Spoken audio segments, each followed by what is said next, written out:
What is the least visited country in Asia? In fifth place, it's Bhutan, with around 60,000 visitors annually. Bhutan limits tourism to preserve its culture. In fourth place, it's Turkmenistan, welcoming just 10,000 tourists yearly.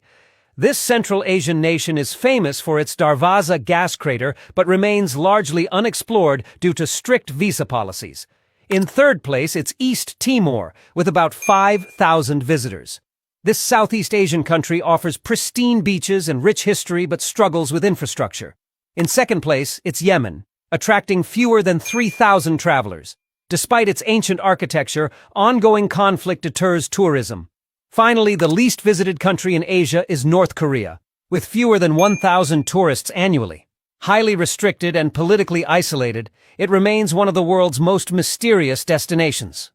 These are the 3 largest statues in the world, and the last one will leave you amazed. Number 1, Statue of Liberty. The Statue of Liberty in the United States is one of the most famous statues in the world. It stands at around 93 meters tall and is considered a symbol of freedom. It was gifted to the U.S. by France, which makes it even more special. Its crown has 7 rays, representing the 7 continents and seas. Number 2, Spring Temple Buddha. The Spring Temple Buddha in China is one of the tallest statues in the world. It stands at around 128 meters. Making it even more massive than most other statues. Including its base platform, its total height becomes even greater. Before I show you the last one, if you're not an alien, then like this video and subscribe to the channel. Only good humans can do it. Aliens won't. Number 3, Laikyun Sekya Buddha. The Laikyun Sekya Buddha in Myanmar is one of the tallest statues in the world. It stands at around 116 meters, making it incredibly massive. People can go inside the statue and reach the top, where they can enjoy an amazing view. The 3 armies with the most female soldiers. Number 3, Chinese People's Liberation Army. The PLA has around 150,000 female soldiers, representing about 5% of its total force. Women serve in various capacities, from technical and logistical support to combat roles in the Air Force and Navy. China's modernization efforts have seen an increase in female recruitment to leverage their skills in technology and cyber warfare. Number 2, United States. The U.S. military has over 200,000 women serving, accounting for approximately 16% of its total active duty force. Women participate in all branches, including the Army, Navy, Air Force, and Marines, and occupy roles ranging from pilots to engineers. Number 1, Israel Defense Forces. The IDF has the highest percentage of female soldiers worldwide, with women making up around 33% of its military, which equals 260,000 personnel. Mandatory conscription for both men and women ensures a high female presence. Women serve in various roles, including combat positions, intelligence, and medical units. Top 5 cities that have the lowest education in America. In 5th place, it's Modesto, California, where just 81% of people finish high school and only 18.5% earn a college degree. It's a farm-heavy town with few big colleges. In 4th place, it's Bakersfield, California. Here, 80% graduate high school, and under 18% go to college. In 3rd place, it's Visalia, California, where only 75% finish high school, and just 14.6% make it to a degree. In 2nd, it's Brownsville, Harlingen, Texas, 68.5% high school grads, and only 16% with degrees. Poverty plays a big role here. In 1st place, it's the McAllen Edinburgh Mission Area, Texas. Just 67% graduate from high school, making it the lowest in the nation. College degrees are almost none. In this video, you can see ships dumping wastewater straight into the ocean. But the real question is, does this actually happen? The shocking answer is yes. Cruise ships can carry 4,000 to 5,000 passengers at a time. That means up to 2,000 toilets on board. And in just 1 month, a single ship can produce nearly 1.5 million liters of wastewater. So what happens to it all? Before dumping, the water goes through treatment. The bacteria are killed, and the waste is partially cleaned. But here's the twist. Even after treatment, that water isn't completely pure. It's still dumped into the ocean. And the surprising part? This practice is 100% legal. Top 10 countries with the most languages in the world. At number 10 is Brazil, home to around 240 languages. While Portuguese is the official language, the country's vast Amazon region shelters hundreds of indigenous tongues that have survived for centuries. Cameroon takes the 9th spot with about 279 languages. Known as Africa in miniature, its diversity spans from Bantu to Afro-Asiatic families, alongside French and English as official languages. At number 8, Mexico has about 304 languages, mostly indigenous like Nahuatl, Mixtec, and Zapotec. Spanish dominates daily life, but local communities still proudly preserve their native dialects. China comes in seventh with around 307 languages. From Mandarin and Cantonese to Tibetan and Uyghur, China's vast geography shapes a complex web of linguistic diversity. At number 6, Australia has roughly 318 languages, many belonging to Aboriginal communities. Although English prevails, efforts are underway to revive several endangered native tongues. The USA lands in 5th place with 355 languages spoken, thanks to immigration and indigenous heritage. You'll hear everything from Spanish and Mandarin to Navajo and Tagalog. India ranks 4th with 458 languages. Hindi and English are official, but each region, from Tamil Nadu to Assam, brings its own linguistic identity to the world's largest democracy. At number 3, Nigeria boasts 537 languages.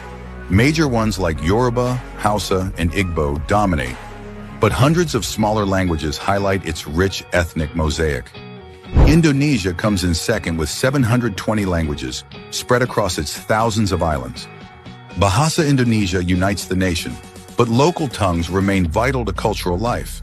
And at number 1 is Papua New Guinea, with a mind-blowing 841 languages, the most on Earth. Despite its small population, its rugged terrain isolates communities, preserving unique tongues for generations. So, which country's language diversity surprised you? The craziest things discovered underground. First, in 2019, in Poland, archaeologists found the remains of a medieval vampire. The skeleton was buried with a sickle placed across its neck and a padlock on its foot, practices used to prevent the dead from coming back to life. Second, in 2021, in Israel, researchers discovered a cave containing a woven basket over 10,000 years old. Amazingly, it was still in excellent condition and is considered the oldest basket ever found in the world. Third, in 2016, in Mexico, archaeologists discovered a cave near Chichen Itza containing more than 150 Mayan artifacts. The cave had been sealed for over 1,000 years and appeared to have been used for secret religious rituals. Fourth, in 2020, archaeologists in Guatemala, using laser mapping technology, revealed thousands of hidden Mayan structures beneath the jungle. Temples, pyramids, and even roads were uncovered, showing that the Mayan civilization was far more complex and populous than previously thought. Paano nga ba nire-repaint ang Trump Force 1 ng kumpleto? Step-by-step process. Napaka-precise at detalyado ng proseso nito. Una, hinahatak ang eroplano papunta sa isang espesyal na cleaning hangar. Doon, tinatanggal ng mga technician ang lumang pintura, lalo na sa mga parte kung saan naroon ang logo at design.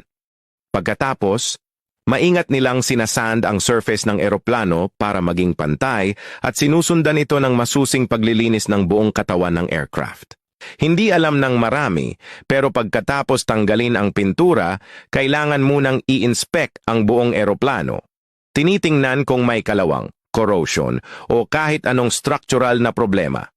Kapag natiyak na ligtas ang lahat, saka palang itutuloy ang repainting process. Sunod, inililipat ang eroplano sa paint hangar. Dito na nagsisimula ang aktual na pagpipinta. Ang mga specialists ay naghahalo ng pintura sa tamang sukat at nag-a-apply ng base coat sa mga bahagi na papinturahan. Karaniwan, light color ang base coat para mas kumapit ng maayos ang final paint. Pagkatapos nito, maingat na tinatakpan, masking ang ibang parte ng eroplano para hindi madamay sa kulay. Sunod ay ang paglalagay ng pangunahing kulay, karaniwang white at red na ina-apply per section.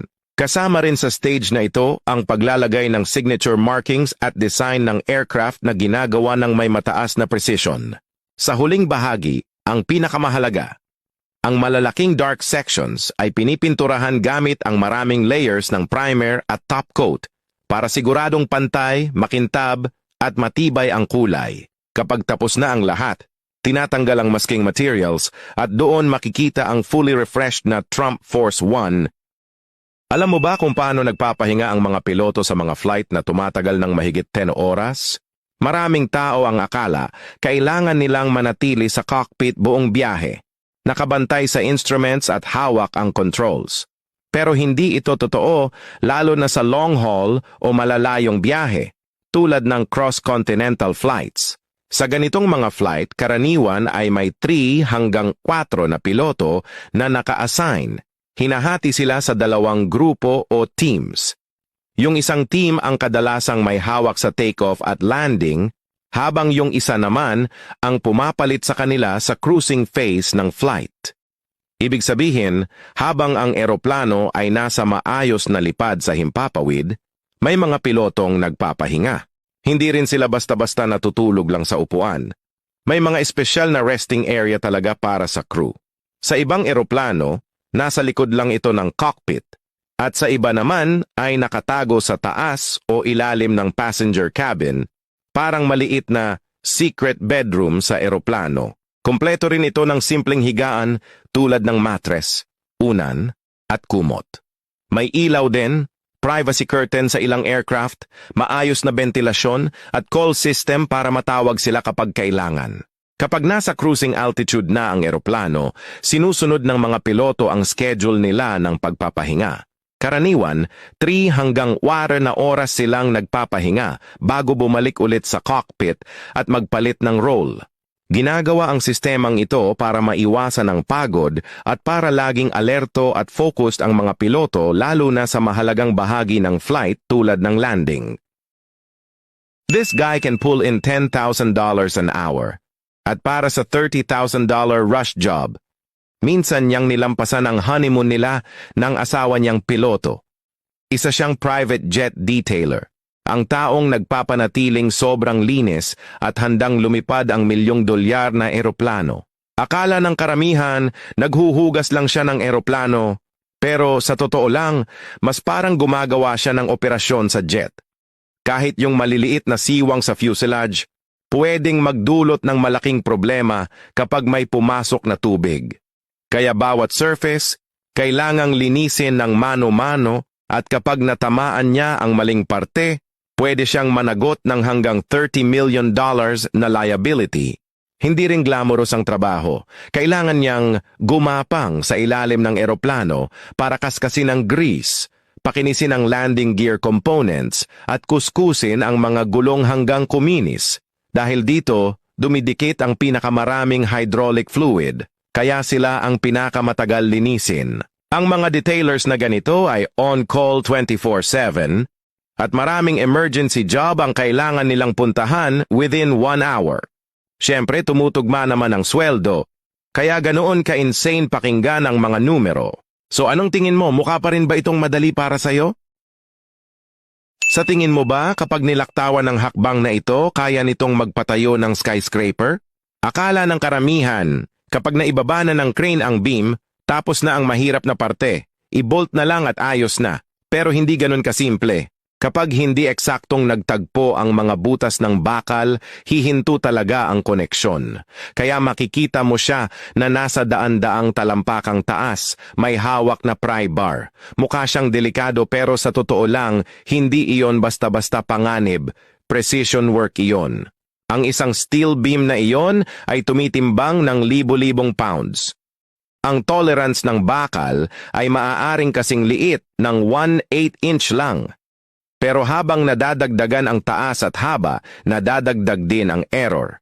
Isama mo pa ang hangin at init, sa 40 feet na bakal, pwedeng humaba ito ng humigit kumulang 1/16 inch. Minsan, ilang milimeter lang ang pagitan ng butas pero sapat na iyon para hindi magtugma. Bakit hindi na lang ayusin ng crane? Kasi ang crane ay pang-angat lang, hindi pang-ayos ng gilid habang may bigat. At ang bakal, pwedeng yumuko dahil sa sarili nitong bigat, kaya hindi laging perfect ang pagtama ng mga butas. Dito pumapasok ang trabaho niya. Gagamit siya ng spud wrench para dahan-dahang itulak at i-align ang bakal sa tamang posisyon. Hindi ito ordinaryong bolts. Kailangan ng tamang higpit at full clamping force. Kapag nagbanggaan ang mga butas, nagkakaroon ng resistance at puwersa sa maling direksyon, kaya delikado. Ang pinakamapanganib na sandali, siya rin ang pinaka-eksaktong trabaho. Papayag ka ba sa trabahong ganito kapalit ng $30,000 kada buwan? Ito ang dahilan kung bakit mas yumayaman ang mga Chinese. Na-discover nila kung paano mag-ship ng malalaking dami ng gamit. Maraming retired na lumang truck ang ipinapadala nila sa Africa at doon ipinagbibili. Sa isang shipment pa lang, pwedeng kumita ng hanggang $5 million. Ang unang Chinese na nakaisip ng ganitong oportunidad ay isang ship captain na ang trabaho ay mag-transport ng steel coils. Ang steel coils ay napakabigat at siksik, pero hindi masyadong malaki, kaya minsan nagiging mahirap i-balance ang karga ng barko. Doon niya napansin ang maraming abandonadong truck malapit sa pantalan. Ang mga truck na ito ay hindi na pinapagamit sa China dahil sa regulasyon. Kapag lampas na sa 15 years, bawal na silang i-operate. Doon niya naisip ang isang business idea. Ginamit niya ang mga lumang truck bilang pantimbang sa karga ng barko. Pagdating sa Africa, ibinenta rin niya ang mga truck na ito. Dahil napakamura lang ng recycling value ng mga truck na ito sa China, nabibili lang sila sa halagang ilang libong dolyar at may ibang modelo na umaabot lang sa mga $500. Kaya raw maraming Chinese trucks ang makikita sa Africa ngayon. Kaya kung ikaw, bibili ka ba ng ganitong truck? Panoorin mo ito, isang malaking cruise ship ang nagtatapon ng maraming basura sa dagat. Hindi ba ito nakakapollute? Ang dagat, isang malaking luxury cruise ship ay pwedeng magdala ng kahit saan mula 603,000 hanggang 900,000 tao. Kapag puno ang kapasidad, para na ring isang maliit na bayan na lumulutang sa dagat, araw-araw nag-generate ito ng napakalaking dami ng basura at wastewater. Ang wastewater lang ay maaaring umabot sa daan-daang tonelada bawat araw. Iyon ay daan-daang libong galon, mas marami pa kaysa sa maiisip ng karamihan. Kaya bakit hindi na lang i-store lahat ng basura sa barko at i-unload kapag naka-dock na? Ito ang realidad. Ang mga mahabang biyahe sa dagat ay kadalasan tumatagal ng 1 hanggang 2 linggo. Patuloy na dumarami ang basura. Kumukuha ito ng mahalagang espasyo, nagdudulot ng amoy at nagiging panganib sa kalinisan. At ang wastewater ang pinakamalaking hamon sa lahat. Ang volume nito ay sobrang laki para itago ng matagal. Sa halip na i-stockpile sa barko, tinatrato ang wastewater at i-discharge sa mga lugar kung saan pinapayagan ng regulasyon. Bakit nga ba pinapayagan ang offshore discharge internationally? Dahil napakalawak ng open ocean, napakalaki ng volume ng tubig, palaging gumagalaw ang mga currents, at may kakayahan ang natural dilution. Pagkatapos ng proper treatment, ang wastewater ay mabilis na nadidisperse sa open waters. Ang International Maritime Regulations ay malinaw, basta't siguradong meet ang treatment standards. Ang ilang uri ng wastewater at ground food waste ay legal na mailabas. Kaya hindi ito isang barkong lihim na nagpopollute sa dagat. Ito ay isang lumulutang na lungsod ng libu-libong tao na nagpapatakbo ayon sa Regulated Offshore Discharge System. Nakita mo na ba ang isang lumulutang na shipping container sa dagat? Huwag mo lang itong palampasin dahil ang laman nito ay maaaring magpayaman sa iyo agad-agad bawat taon. Napakaraming container sa buong mundo ang natataboy sa dagat tuwing bagyo. Hindi dahil nagkamali ang crew, ang mga modernong container ship ay nagtatambak ng mga kahon na parang gumagalaw na skyscraper at kapag hinarap nila ang matinding panahon, wala talagang makakontrol kung ano ang nananatili sa deck. Kaya ang tanong, bakit hindi na lang bumalik ang barko at kunin ang mga ito? Ang sagot ay simple, hindi ito sulit. Ang isang recovery operation ay nangangailangan ng mga espesyal na salvage vessel, mabigat na kagamitan, sanay na crew, at tamang kondisyon ng dagat. Ang gastos ng lahat ng ito ay kadalasan mas mataas pa kaysa sa halaga ng container at ng laman nito. At dahil ang kargamento ay karaniwang insured na ang pagkawala dahil sa matinding panahon ay kinikilala at tinatanggap na ng sistema ng pagpapadala. Iyon ang dahilan kung bakit ang mga container na ito ay karaniwang may isa sa 2 katapusan. Karamihan ay kalaunan ay pinapasukan ng tubig at lulubog sa ilalim ng dagat. Ang iilan naman ay nananatiling lumulutang, tinutulak ng agos ng karagatan at hangin hanggang sa dumating sa landas. Ng isang sobrang maswerte. Sa puntong iyon nagiging totoong ocean treasure ito. May mga tao na nagbukas at wala lang laman kundi mga lobo, laruan o murang gamit sa bahay. Ang iba naman ay nakakadiskubre ng mga kahon ng electronics, brand new na laptop, telepono, o kahit sasakyan na hindi pa nagagamit sa kalsada. Kaya sa susunod na hindi dumating sa oras ang iyong shipment, may pagkakataon na hindi ito basta nawala. Maaring naging kayamanan na ito ng iba. Ito ay isa sa mga pinakakaraniwang paraan. Sinusubukan ng mga tao na makapasok sa United States ng palihim sa pamamagitan ng pag-akyat sa barko gamit ang anchor chain. Pero sa realidad, napakadelikado nito. Una, ang mga anchor at kadena ng barko ay natatakpan ng matutulis na kalawang at metal na gilid. Isang malalim na sugat lang ay maaaring magdulot ng tetanus, isang sakit na may 100% fatality rate. Ngayon, ang malaking tanong, makakaakyat ba talaga sila sa barko? Ang sagot ay, oo, minsan posible. Ang anchor system ng barko ay karaniwang konektado sa dalawang bahagi, ang deck sa itaas at ang chain locker sa loob ng barko. Kaya sa teorya, ang isang taong makakaakyat sa kadena ay maaaring makapasok sa loob. Kapag natuklasan ng mga mandaragat ang mga stowaway na umaakyat, minsan sinusubukan nilang pilitin itong sumuko sa pamamagitan ng pag-spray ng mataas na presyon ng tubig mula sa itaas. Pero kung ang isang tao ay matagumpay na makasakay, nagbabago ang sitwasyon. Ayon sa maritime law, ang kapitan ay may tungkulin na tulungan sila, magbigay ng pagkain, tubig at pangangalaga. At kung may isang taong mamatay sa loob ng barko, maaaring humarap ang kapitan at ang shipping company sa seryosong legal na konsekwensya. Maaaring isa siya sa pinakamatalinong tao sa larangan ng farming dahil hindi siya nagtatanim ng kamote sa lupa. Sa halip, gumagamit siya ng mga sako o bags para palaguin ang sweet potatoes at kumikita raw siya ng higit $80 million kada taon dito. Ganito raw ang paraan niya. Una, nilalagyan niya ng malambot at masustansyang lupa ang ilalim ng woven bag. Pagkatapos, may inilalagay siyang maliit na plastic bottle sa gitna para magsilbing madaling paraan ng pagdidilig. Sunod, inilalagay niya ang mga hiwang tangkay ng kamote at tinatakpan ng manipis na lupa. Dahil breathable ang sako pero nakakulong ang moisture, parang maliit na self-watering greenhouse ito. Habang tumutubo, kumakalat ang ugat sa loob ng bag at kumukuha ng nutrients na halos walang damo o peste. Kapag anihan na, bubuksan lang ang bag at lalabas ang maraming malinis at pantay-pantay na kamote. Ayon pa sa video, tipid ito sa tubig, umaabot daw ng 80% na bawas at pwede raw kahit sa maliit na lugar tulad ng balcony o backyard. Sa madaling sabi about bag gardening o pagtatanim sa sako ang sikreto na sinasabing napaka-epesyente at kumikita. Ang babaeng ito ay walang lupang masasaka, pero may matinding kagustuhan na magtanim ng 2 uri ng halaman sa iisang paso. Kaya ang ginawa niya, nagtanim siya ng kamatis sa ibabang bahagi ng paso. Pagkatapos pinagsama-sama niya ang 6 na plastik na paso gamit ang alambre at isinabit ito sa kawayan. Sa itaas naman, nagtanim siya ng mga sibuyas at siniguradong laging may tubig ang mga ito. Sa ganitong paraan, sabay na tumutubo ang maraming kamati sa ibaba at ang mga sibuyas sa itaas. Ipinapakita nito na kahit walang lupa, posible pa ring magtanim ng iba't ibang pananim sa pamamagitan ng malikhaing paraan. Maaaring siya na ang pinakamatalinong babae sa mundo, kumita na siya ng $10,000 dolyar. At heto ang nakakagulat na bahagi, wala siyang ginastos kahit $1. Ano ang ginawa niya? Tuwing umaga, naglalakad siya papunta sa isang malapit na lawa, hindi para mag-relax, hindi rin para mangisda. Pupunta siya doon para mangolekta ng duckweed, yung berdeng bagay na lumulutang sa tubig.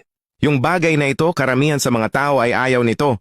Ang duckweed ay mabilis kumalat, natatakpan ang ibabaw ng tubig, binabara ang sikat ng araw, at pumapatay sa mga halaman sa ilalim. Kapag lumala na, literal na nauubos ang oxygen sa tubig at namamatay ang mga isda. Kaya nga ang mga gobyerno ay gumagastos ng milyon-milyon kada taon para bayaran ang mga crew na mag-alis nito. Para sa karamihan, problema lang ito, kalat. Bagay na dapat itapon o bayaran para tanggalin. Ngunit siya, nakita niya ang ibang bagay, libreng materyal. Diyan nagkakaiba ang isip niya. Pinatutuyo niya ang duckweed sa araw. Dinudurog ito hanggang maging pino at malapulbos na berde. Mukha itong matcha at may malinis at earthy na amoy. Pagkatapos pinipigan niya sa mga molde at pinapatuyo. Ang resulta, simple lang. Isang handmade soap bar, all natural, gawa lang sa duckweed. Kumakapit ito, madaling maglather. Pinapalambot ang buhok, nagbibigay ningning, nakakatulong magpakalma sa tuyong at makating-anit at pinapalakas ang buhok sa pagdaan ng panahon. Yung bagay na itinuring ng iba na basura, ginawa niyang produkto na talagang gusto ng tao. Ganito siya kumita ng totoong pera mula sa bagay na minsang hindi pinapansin ng mundo.